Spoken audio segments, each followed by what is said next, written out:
I yield 5 minutes to Congressman Schweikert from Arizona. Thank you, Mr. Chairman, committee members, and witnesses. I may be one of those who is a little less interested in what's going on now or the last couple of years. I can grab a financial paper and read that. What I'm trying to get my head around is a central bank and the monetary policy as we run it as a country for the last, let's call it 100 years.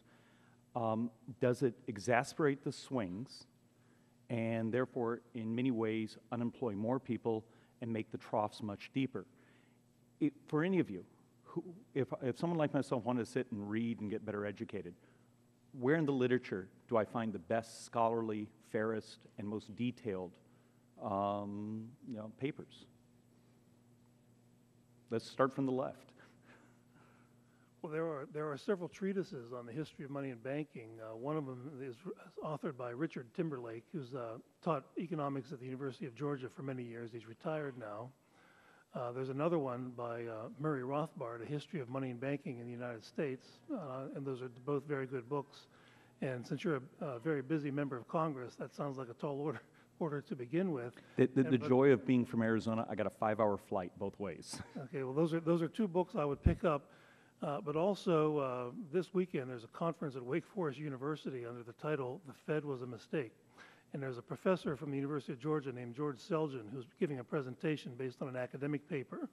And he has looked at the last 100 years of the Fed's performance, the very question you're asking for. And I can put you in touch with Professor Selgin if you really would like to for your next flight back to Arizona. But he was actually at my university last week and gave this presentation, a PowerPoint. And he looked at all the Fed's ostensible goals, price stability, unemployment, and makes the case that the Fed is, in general, failed, although it's not been a dramatic failure, but it was a failure, nevertheless, to stabilize prices and unemployment. And I appreciate it. I know I have only 5 minutes, so I want to sort of drive through this. Congressman, there is a new history of the Federal Reserve written by a very distinguished scholar, Alan Meltzer, of Carnegie Mellon University, who it's up through the 80s or the 90s, and it's not a complete history, but it's a second volume of a history. He's a very well-renowned monetary scholar. I haven't read the book entirely, but I sat in a conversation with him and Chairman Volcker a couple weeks ago at AEI, and it strikes me it would be a very instructive kind of work as well. Just quickly, and spanning the spectrum of ideology, monetary history of the United States, Milton Friedman and Anna Schwartz. Secrets of the Temple by William Greider. What's that? No, go on. Okay. And I would say an absolute classic and very readable, Manias, Panics, and Crashes by Charles Kindleberger, formerly of MIT. Yeah. All right, Mr. Chairman, witnesses. When I see monetary expansion in the way, let's just take most current case scenario. And at the same time, been spending tremendous amounts of time reading about the GSEs and the overhang and the mortgages and all the non-performing debt we have at so many different levels. Does this monetary policy end up creating a situation where we're not taking non-performing assets and either writing them down or getting them off the books? And does this end up creating a huge overhang here that this monetarization makes it so I can keep them on the books, basically creating sort of a flat line? Yeah, that's exactly what has to happen, the liquidation of all those bad assets and those bad investments. Historically, that's how recessions end. The bust period, as I said earlier, of the boom and bust cycles that we have is really the recovery period where businesses become stronger on the way out at the end of the recession.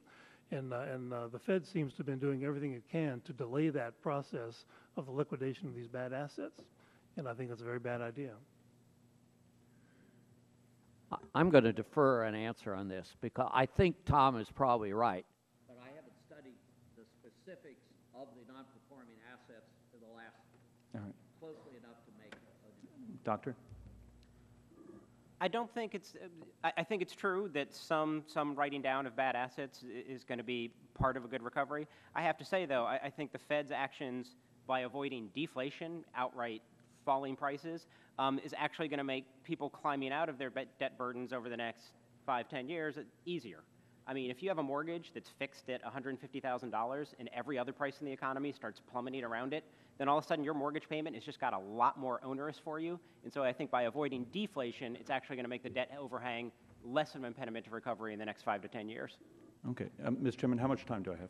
Well, I think your time has expired. Oh, and I was just getting to the really good questions. You have, No, no. hang around, you'll get another 5 minutes. Thanks, sir.